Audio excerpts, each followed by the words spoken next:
Chapter 3 Pickaninnies. In my ignorance, I tried to introduce clinic methods to the mothers. The water for the babies, I said, should be boiled and kept covered in a cool place, and their noses must be kept clean. A piece of cotton wool and some oil is best for this. I continued in the dulcet tones of Sister Gray, who had done so much for little Robert. I issued them each with a small jar of my precious olive oil. Martha, who had a taste for such things, drank hers with a little salt added. Mary Ann put hers in her hair. Aggie spilt her issue all over Lucy's new dress, and Lucy did not speak to her for a week. All this I learnt from Minnie, who had a never-ending fund of information regarding her pals.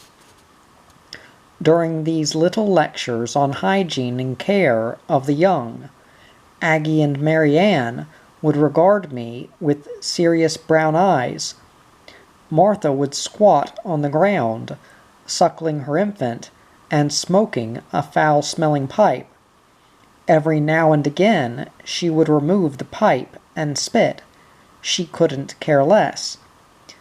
The pickaninnies were scared of me and absolutely petrified at the appearance of Danny. I have seen them literally quake with fear at the sound of his voice. I found this hard to understand, as they had all been reared on stations or in the towns. I think their parents used the boss and missus as an awful threat, in the same way as some people will say to their erring child, "Look out, or the policeman will get you." At my appearance, they would vanish like magic, or stand with their faces hidden in their hands, with the exception of little Alfred, who by some strange twist of fate took to me. He would stand clutching my skirt and gazing up at me with huge sad eyes. Mary Ann would say proudly, "Say 'hello' to the missus," and he would pipe up like a thin wind blowing through reeds, "'Hello, missus." Little Alfred's mishaps marked the stepping stones, the tumbling stream of my life at Silver Ridge. There was the time he drank the kerosene, the time he crawled through hot coals. The cold, wind-driven night he got the convulsions. Martha's brood were made of tougher material. I have seen them consume green, watermelon skin with gusto, showing no ill effects, or swarming about the rubbish heap, looking for titbits in discarded jam tins and sauce bottles. They missed death by scalding, poisoning, or drowning, more by good luck than good management. As part of my big hygiene campaign, I persuaded Mary Ann to wean little Alfred. At nearly 2 years of age, she still had him at the breast, with the misguided notion that it would stop the advent of another little one. The weaning of Alfred was a great trial to me, to Mary Ann, and to Alfred. His high, frustrated wailing would make the evenings hideous, until at length his mother, weary and desperate, would give in to him. One morning she came to me proud and smiling. "I been fix 'em this time, missus," she said. "Did you, Mary Ann?" I was beginning to be a little weary of the whole subject. She nodded with deep satisfaction. "I been put on black sauce from bottom of bottle, real thick.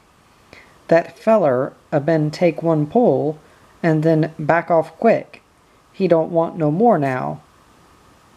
Worcester sauce is too hot for my palate. It must have come as somewhat of a shock to little Alfred to find his mother's milk turned to such a rich and fiery substance. There is nothing quite so hopeless, so nerve-wracking, or so persistent as a pickaninny's wail.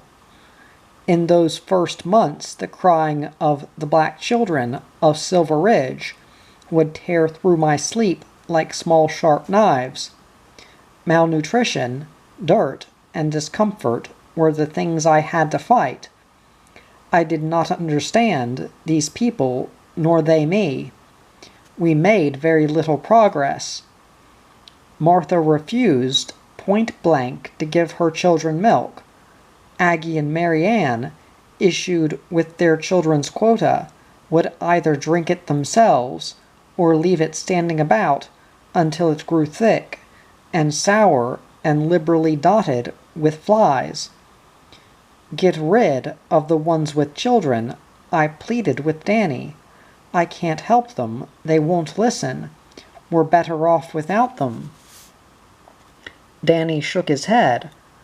Martha's husband is the best black stockman in the camp. Can't do without him. Anyhow, how would you be without Mary Ann, Aggie, and Martha? Indeed, when I thought about it, I did not know what I would do. Minnie was too old to work, so that would leave only Pearlie and Lucy. The last manager had been unmarried, so that for the past 5 years Silver Ridge had been a bachelor establishment. The cleaning up to be done was overwhelming. I thought of the huge washing, the long wide verandas, the high cobwebby ceilings, and the cooks that would not stay with an off-sider. Leave it till the end of the year, suggested Danny.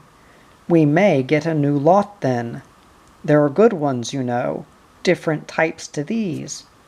Martha is an old mile. So is Mary Ann. All the blacks were employed were under the Aboriginal Act, that is, under a protector, usually the policeman in the town from which they came. They were signed on for 12 months, and were free to go elsewhere at the end of that time. This meant that by Christmas there would be colored people leaving other stations, and there was always a chance of picking up a bit of new blood, as Danny put it. The pickaninnies did not invade the garden, as I had feared. They preferred the warm dust about their own quarters, or that all-entrancing place, the rubbish heap. Then, of course, there was the lagoon. Martha and her brood, striding across the shimmering hot flat to the water, made a silhouette straight out of the Stone Age. Martha in the lead, striding out with her great flat feet, the baby on the hip, and across her shoulder 2 long bamboo fishing rods. Behind her would walk poor thin, wild-eyed Gertie, a smaller edition of her mother. She would be nearly bent double by the weight of her little brother Rory, who clung to her back like a monkey, tugging viciously at her tangled, dusty hair. Behind Gertie would stroll Jackie, an impotent, good-looking boy of 8. His black shoulders glistened in the heat. His frayed trousers fluttered about his knees. Bringing up the rear of this procession would be Martha's other daughter, Hilda, pantless and peevish, and usually dragging a syrup tin by a piece of string. It always amused me to see the black women and children make a wide circuit of the vegetable garden, which was down by the lagoon. Sometimes a pickaninny, braver than the rest, would hurl a stone with accuracy at the iron shanty where old Tom the gardener lived, a recluse among his weakly struggling cabbages and small bitter lettuce. Out would rush this withered remnant of an old man, shaking his fist with rage. "Ye black bastards, that's all ye are. I'll get the boss onto you." There would be more language of a lurid nature. The women would duck their heads and giggle, dashing into the scrub on the edge of the water. The pickaninnies would call out rude names and dance about in the dust like little black fiends. Old Tom, he was always called. I have forgotten his surname, if I ever heard it. The blacks simply called him Old Man.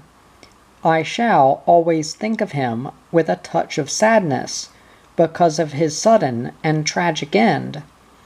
His garden was not a good one. The vegetables struggled gamely in the sour, clayish ground.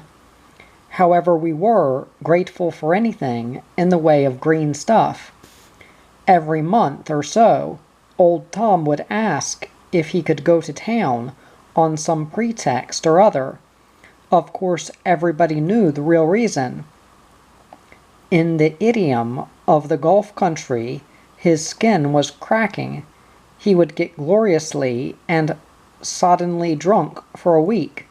Then he would return to Silver Ridge. The first time I saw him after one of these bouts, I really did not think he would last out the next 3 days. His eyes were pieces of raw meat, set in the withered yellowness of his face. His entire shrunken frame shook with a dreadful palsy.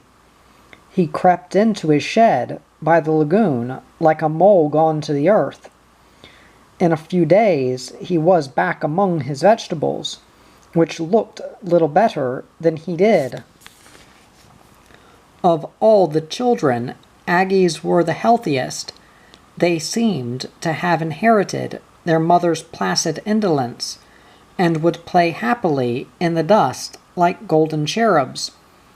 They stole eggs from the fowl house, and had even been known to creep into the store in the absence of the bookkeeper, and whip off with a packet of mixed fruit or jelly crystals. They were bolder than the others, though not friendly like Alfred. There was a glorious and bloody battle when I had been established in my new home a fortnight.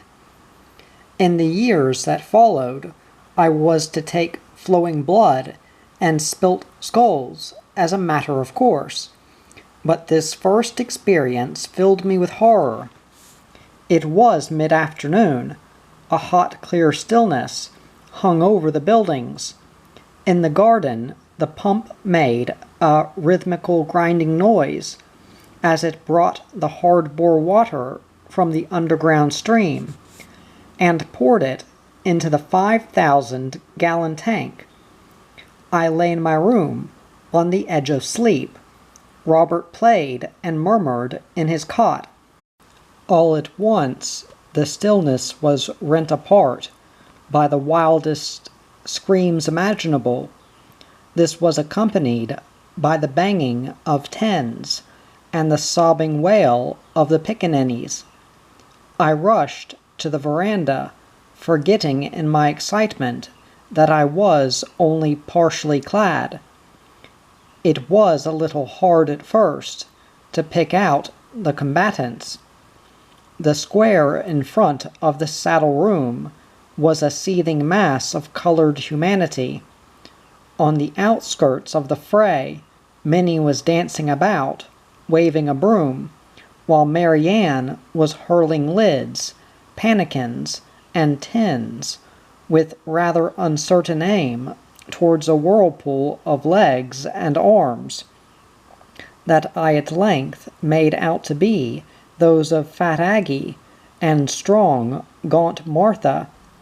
They used everything they had, teeth, nails, hands, and feet, screaming abuse at one another at the same time. All about in this confusion ran and crawled the children, like a horde of panic-stricken insects. Pearlie and Lucy crouched in obvious terror in the shade of the saddle room. Something must be done, or one of them would be killed for a certainty. Danny was away down the river, and Harry not to be seen. In any case, I doubted whether Harry's old-school Thai manner would have much effect on the present situation. I turned my head away from the scene of battle, and noticed for the first time that Bert was seated on the covered way that led from the house to the kitchen. I remembered in time my state of near nudity, and ran back to my room for a gown. Then, leaning far over the rail, and lifting my voice above the tumult, I spoke my piece. "Do something, Bert. Please do something." He turned and looked at me, the usual dispirited cigarette hanging from his lower lip. "'Tain't no good interferin', missus. Best to let them have it out." "But they'll kill each other," I wailed. "Wouldn't be a bad idea at that," he commented dryly. Then, hunching forward, he yelled like a spectator at the boxing ring. "The hybrid's beaten. She's going under. Good on yer, Martha, your old sod." At this critical moment, I saw Aggie stoop quickly and come up armed with a heavy piece of board. She smote Martha twice, with great precision, over the head, enough to fell an ox, as the saying goes, but it did not fell Martha. She lifted her great splayed foot and pushed it hard against poor Aggie's most vulnerable spot, her soft, overindulged tummy. At the same time she wrenched the board from Aggie's weakening grasp, and crack, it was Aggie's skull that got it this time. What heads they must have, I thought, appalled. If only Danny would come. By this time I could see the blood running in a wide, dark river down Aggie's golden cheek, and both their dresses were torn in ribbons to the waist. Aggie now tried to gouge out Martha's eye with her thumb. Martha dropped the board with a shriek of rage and pain, and with the swiftness of an animal dragged up Aggie's arm and clamped her mouth onto her wrist. Here she was at a disadvantage, for Martha's teeth were few and far between. However, even from this distance, I could see that Aggie was failing. Martha's taut muscular wildness was too much for her softness and fatness. Her movements were slower, and her knees beginning to sag. Bert yelled some more encouragement to his fancy. "Atter girl, Martha, she's all yours." At this, Minnie unexpectedly dropped her broom and came towards him with her waddling gait, darting her head forward as though she were a snake about to strike. "You keep out of this, Bert Morgan," she screamed. "Black girls' affairs are none of yours." She then let forth such a spate of colorful invective that I recoiled, and Bert sat motionless and dumb with surprise. Then a new actor walked onto the scene, Aggie's huge half-caste husband, Mike. He was the cowboy at Silver Ridge. This term is not to be confused with the romantic, silver-spurred heroes of American films. A cowboy on a North Queensland cattle station chops the wood, milks the cows, and does other odd jobs about the place. Mike stood 6'2" in his bare feet, and was broad with it. He walked with slow deliberation through the squalling pickaninnies. He reached the center of the melee, and drawing back his huge fist, sent a smashing left hook onto the jaw of his shrieking, blood-stained wife, and then another well-timed blow at Martha. There was a complete and miraculous silence. Even the children stopped in mid-bawl. The onlookers slunk away into the shadows. Martha began to whimper in a strange high falsetto, like a violin playing on one string. Aggie stood quite still, her hands at her sides, her head down. At last she stooped, picked up one of her children, took the other by the hand, and came plodding towards the house. I heard Bert cursing under his breath. His afternoon's sport was over.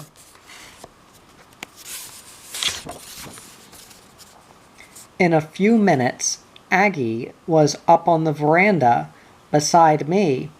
She had 2 terrific gashes in her head, from which the blood poured freely. Already her face, where Mike had hit her, was swelling. She glanced down at her tattered, blood-soaked garments, and said in a voice as calm and still as deep water, "'Twas me good dress, too." I cut away the hair from about the wounds, and it sprang from under the scissors, like bits of fine black wire.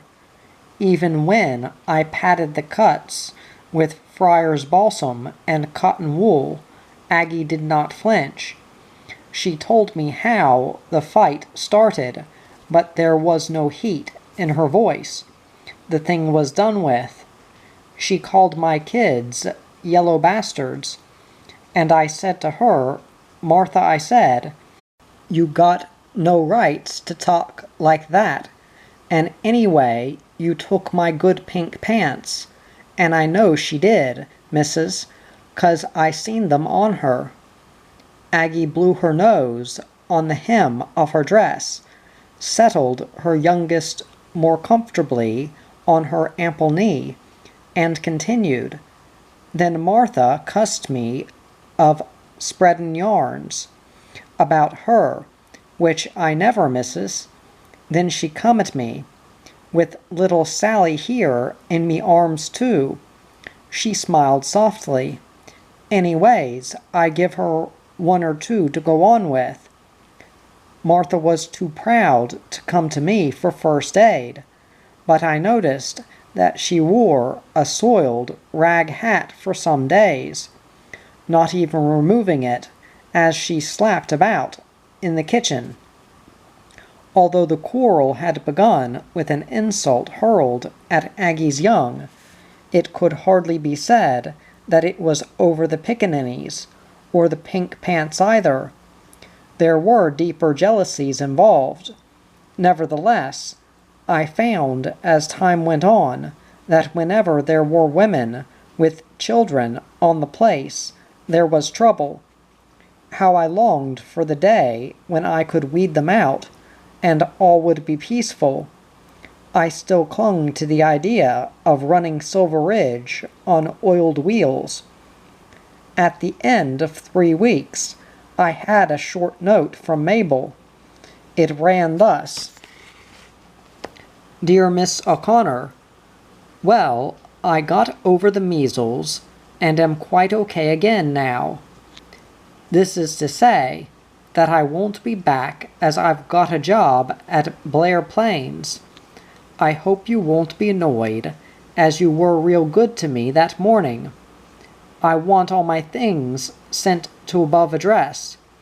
And please tell Bert that if he's finished with my camera, to send it along too. All the best to Mr. O'Connor, and yourself, hoping this finds you as well as it leaves me. Yours, Mabel.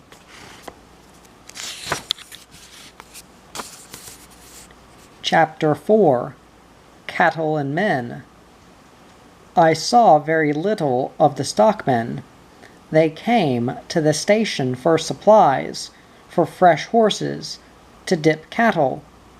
Always when the men were in there was movement and noise, the jangle of horse bells, the full organ-like bellowing of cattle, the sharp ring of a hammer on iron shoes, the cracking of whips, and the all-pervading smells of dust and dip and animal sweat and leather.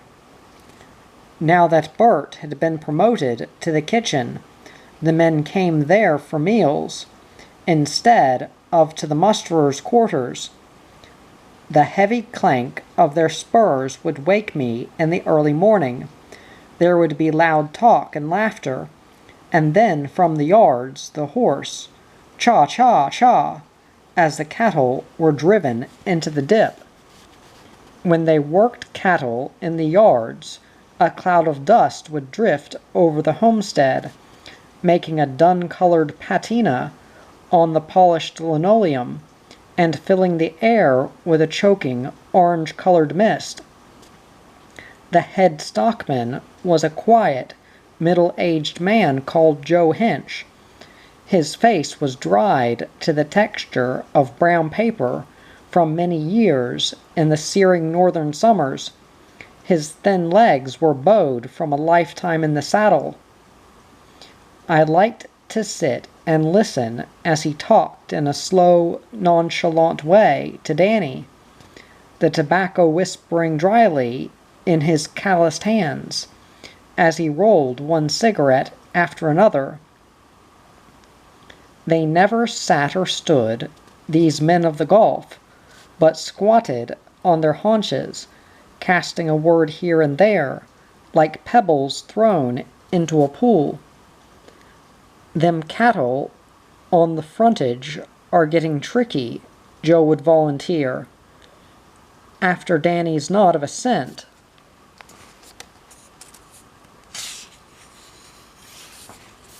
There would be a long silence.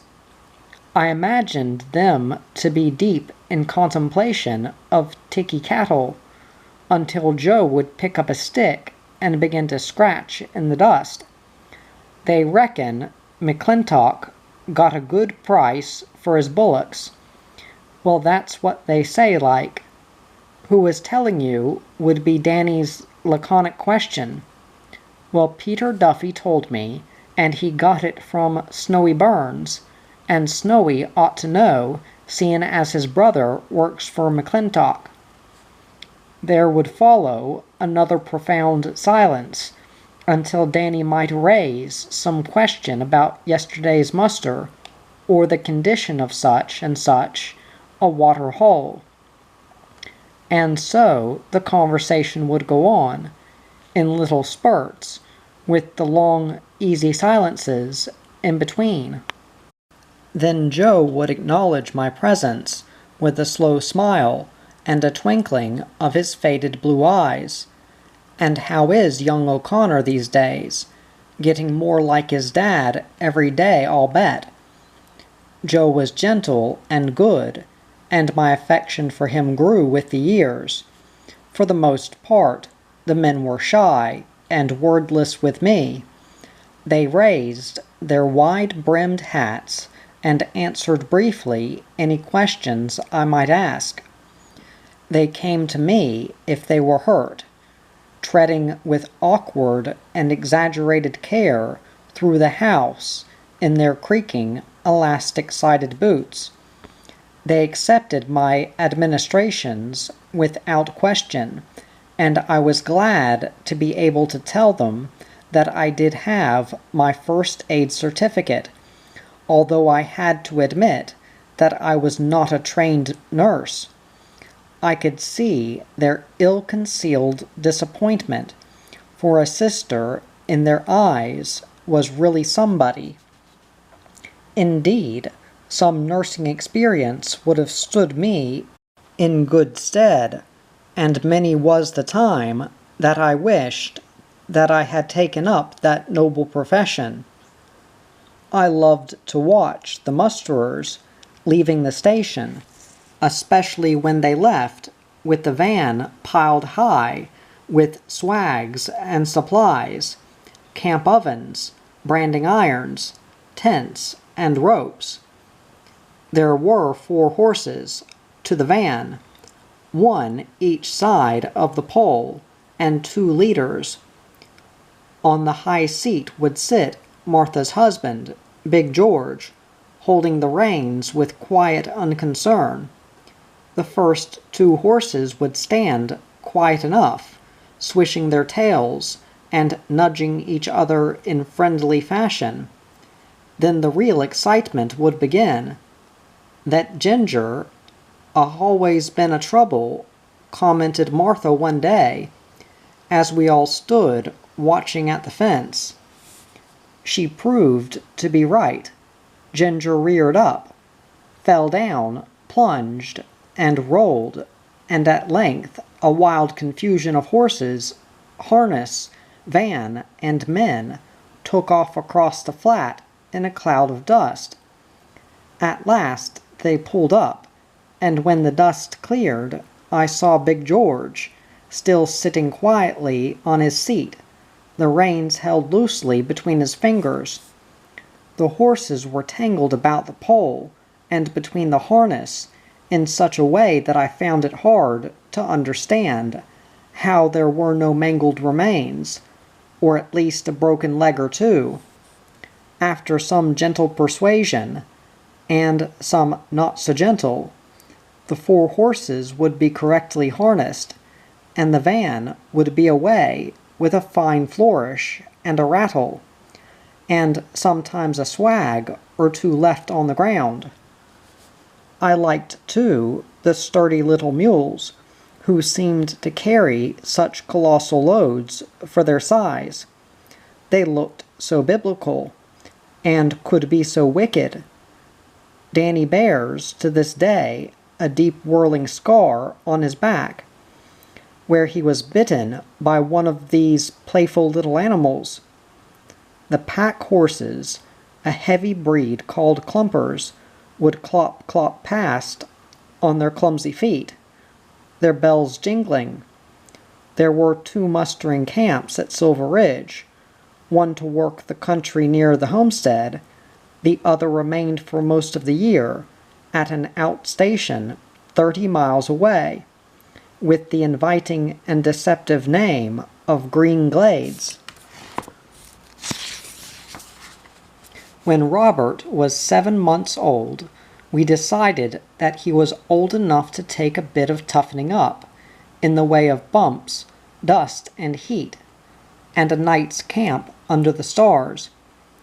In the early coolness of a September morning, we set out for Green Glades. The back of the utility was stacked with blankets, bottles, and tins of stuff I thought I might require for the baby. On top of all this sat Pearlie, nervous and forlorn, clad in her best dress and all her bangles. We crossed the wide glittering expanse of sand that in these parts was referred to as a river. A river to me had always meant a deep, green stretch of water, slipping silently between softly drooping willows. It meant bridges, little boats, gurgling waterfalls, and rush mossy banks. This river I thought was hardly worthy of the name. It ran, so they told me, in the wet season, a yellow, rushing spate of flood waters, which rose within a few hours, and went down as quickly. I had heard some mention of one time when the river was belly deep, and thought it a vulgar way of referring to its depth, until I realized that it meant a horse's belly. It was either knee-deep, belly-deep, saddle-flap, a dip, or a swim. Then of course it was sometimes a big swim. Now as we ground our way across the sand, it was a small imitation of the Sahara Desert. As we had first entered the river, I had noticed a dark stagnant pool under the white tea trees. "They get fish there sometimes," said Danny. I was to remember that place afterwards. It was simply known as the Crossing Water Hole, a dark, still pool with the trees leaning over it and the great sweeps of dry, sparkling sand all about. We arrived at Green Glades in time for dinner. I climbed from the car and flapped my skirts, feeling like a hen who had just had a dust bath. Pearlie came meekly down from her seat and took Robert. She wandered away into the shade with him, while I was introduced to the men. There were 3 of them, and over at the yards, 2 black boys, shoeing horses. They said good day to me politely, chewed grass, shuffled their boots in the dust, and then turned with obvious relief to Danny, with whom they conversed freely about the stinkin' 'eat, and the bloomin' 'orses, and the ruddy bullocks. Although we had brought our own supply of tucker, we accepted the men's invitation to lunch. I enjoyed the slab of boiled brisket, the potatoes in their jackets, and the crusty damper still warm from the camp oven. All this washed down with the large pannikin of steaming billy tea was a meal fit for a prince. During the hot afternoon, Danny rode away to inspect cattle, and I sat with Pearlie and Robert in the comparative coolness of the sandy river bed. Green Glades homestead, if one could call it that, was built on the very bank of the sandy expanse that we had crossed earlier in the day. It twisted and glittered like some great dragon through the country until it joined the salty, crocodile-infested reaches of the Gulf proper, from whence it poured itself into the sea. Birds chattered and fluffed their wings in the branches above us. Insects droned, and once an ugly sand goanna reared itself on its hind legs, not 10 yards from us. We both leapt nervously to our feet, ready to scramble in haste up the steep bank. The thing made a queer grunting noise, and turning, loped clumsily away in the other direction. "Martha and Mary, Ann, eat them," said Pearlie, and her mouth quivered with contempt. At dusk, Danny returned, and we had our meal alone, on the veranda of the old house. Pearlie crouched not far away, picking delicately at her food. I began to feel sorry that I had brought her, for Robert did not require much attention, and she looked frightened and lonely, and was no doubt missing the company of the other girls. With the dark came a sweet-scented coolness from the river. The carbide lights flickered and hissed, making long dancing shadows. Far away in the darkness, a dingo howled, a long haunted dismal cry, which chilled my marrow and made me draw closer to Danny. We slept on the upstairs veranda of that dilapidated building, Robert and I on a mattress on the floor. Danny nobly reclining with nothing but a thickness of blanket between himself and the hard boards. Pearlie crouched like a dormouse in one corner, her blankets drawn right over her head to keep out the terrors of the night. I did not sleep well. In spite of the mattress, the boards felt hard and unresisting. I must be a real princess, I thought, irritably, as I turned from side to side. Danny must be made of very common clay, I reflected bitterly. His snores were deep and comfortable. The strange, knobby-looking lump of blankets that was Pearlie made no move either. I hoped she could breathe, and thought how awkward it would be in the morning if we found that she had smothered. Perhaps I ought to draw the blankets away from her head. However, at that moment she stirred, and a muffled click of bangles came to my ears. In the rotting rafters above my head, something rustled and slithered. A dull rhythmical thumping sound came from the river bank. The abrupt, agonized scream of a small animal tore through the night. It only needed the hoot of an owl to set things off properly. The thought had barely crossed my mind when a mocking mopoke mopoke came from nearby. From ghoulies and ghosties and things that go bump in the night. "Dear Lord, protect me," I whispered, as I rubbed my aching hip. I lay between, dozing and waking, for more than half the night. Every now and again I put out my hand to reassure myself that Robert still curled up warm and unconcerned by my side. I fell into a deep sleep just before daybreak, and was wakened later by the clear, glorious notes of a butcher bird. Danny had gone long ago, down to the musterers. Pearlie's blankets were folded and neatly stacked in the corner where she had slept. Danny returned at 10 o'clock, looking dusty and cheerful. "Well, how'd you like your first night in the bush?" he asked. "I couldn't sleep, Danny. I kept hearing such funny noises." "Funny?" "Yes. There was a sort of thumping on the river bank, and something slithered up above my head. I'm sure it was a snake.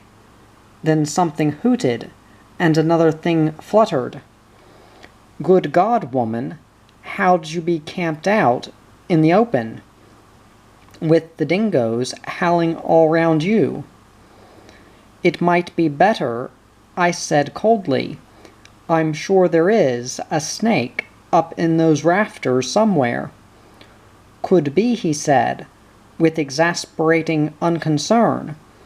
"The thumping would be wallabies. There are plenty about here." "Well, how about we boil the billy, and then get home? It's a long way." The trip home seemed longer, and dustier, and hotter than the trip out.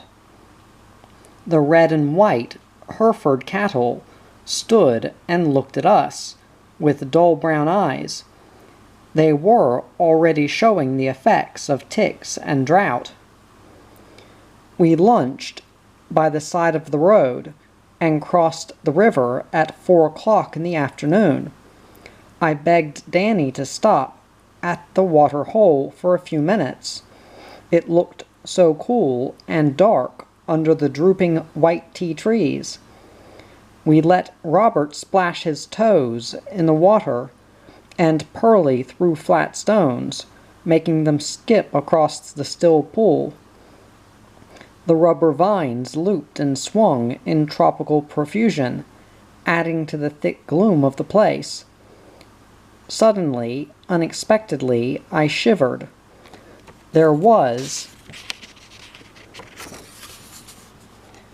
something about this place I did not like. I stumbled to my feet and said to Danny, "Let's go. I am sure a bunyip lives in those bushes." Pearlie looked startled, not sure whether this was just the missus trying to be funny, or whether I really meant it. "A fine sort of bush woman you're going to be," said Danny in derision. "Come on then, all aboard." I appreciated a proper all-over bath that night, and crawled into the great cool four-poster bed with a sigh of relief.